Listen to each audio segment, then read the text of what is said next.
Guten Dag met Nene, da bin ich noch eens mal wer. Ich will u vandaag is ne kleine Geschichte von unsere Tante Anna vorlesen. Auch früher hebt die Husfrauen alltied all gerne versucht, so'n Bettchen Kleingeld irgendwo afteknapsen.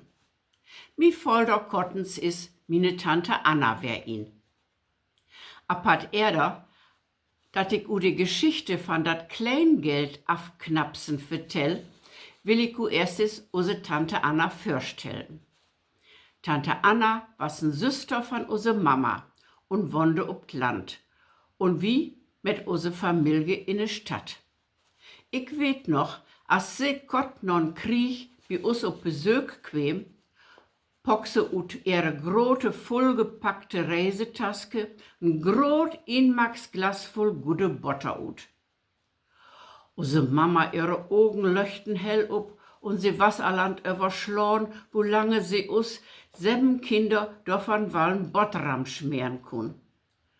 Und Tante Anna halen sich ne groten Läpel ut de Trecke und erde als unsere Mama de Tegen ankun, muchen wir rieges no unsere Mühlkes losmaken und Tante Anna schof us ne groten Läpel voll gute Butter in Mund.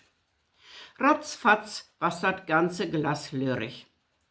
So, sagt Tante Anna, I seht mi alle hier in der Stadt so bleskes ut, dat gif wo nur wer Kraft.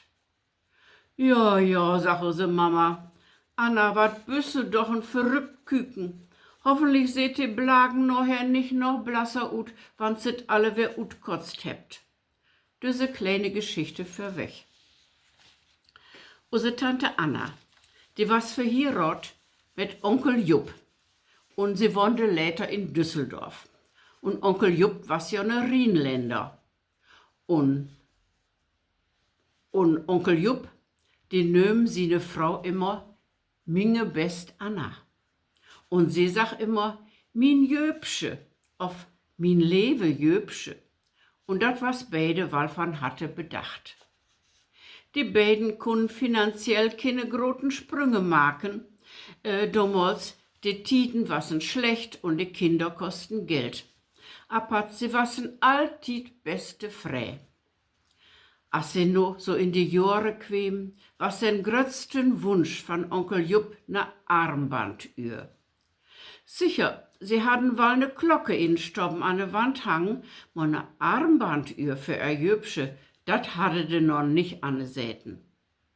Tante Anna hatte em so gerne eine gekauft, und liebste natürlich von Gold.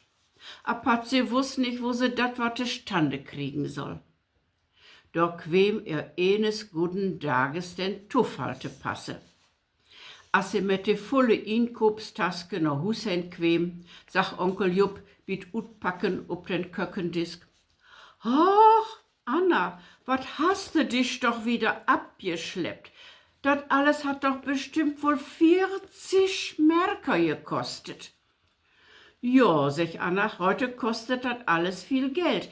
Aber wat bist du doch ein klugen Mann, dat du dat alles so schnell zusammenrechnen kannst.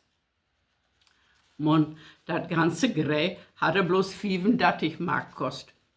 Und Tante Anna verstoppen dann gau ivrig 5 Mark in ihre Taske und sie freuen sich über den Grundstück für die Armbandühr.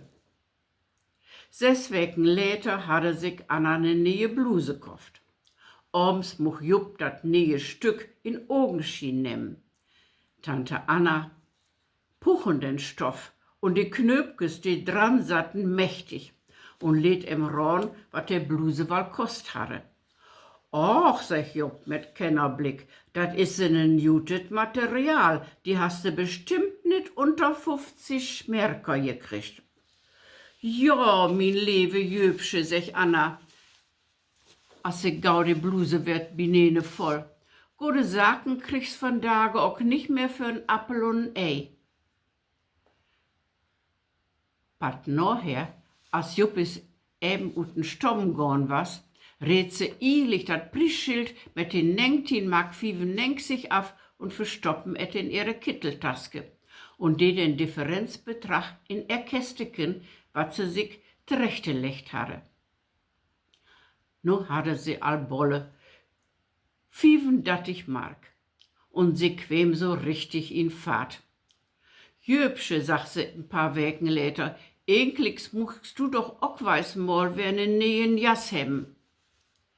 Nee, minge best Anna, sech Jöbsche, dat jete nit. Mir müsse Kohle bestelle und dafür gehen die 130 Märkerchen und de Zigarrekästchen bestimmt drauf. Bist du dir auch ganz sicher, dass das genau 130 Mark sind, die da in dat Kästchen liegen? Jöbsche nickete. Und andern Dachs waren es doch tatsächlich nicht mehr als genau 130 Mark, die da in dat Kästchen lagen. Ja, und als Tante Anna Jöbsche in Harfst noch ein paar Mal fragen die, wofür Haushaltsgeld sie noch war in ihre Knippe hatte und ab und an in wahre Lobeshymnen utbrock, wann het anscheinend genau getroffen hatte. Von he unan Weihnachtsbaum abends doch tatsächlich ne Armbandühr. So schön und so best, als sie sich alltid wünschtet, he apat me lewe Tage den nicht mehr trägt hatte. Und Onkel Jupp, die vertellte later, dass sie dat weil Bolle mitkriegen hatte, dass Tante Anna sich Geld drügelegt hatte. Und he wusst, dass sie dat bestimmt nicht für unnötig Tüch utgaf. Und noch jahrelang puchen unser Onkel Jupp singe best Anna. Und man merke nem an, he glaubt dat fast und unerschütterlich. Minge best Anna, dat isse dat größte Finanzgenie von ganz Düsseldorf. Da wünsche ich noch eine gute Zeit bis Weihnachten und Lotte gut gehen. Adjüs.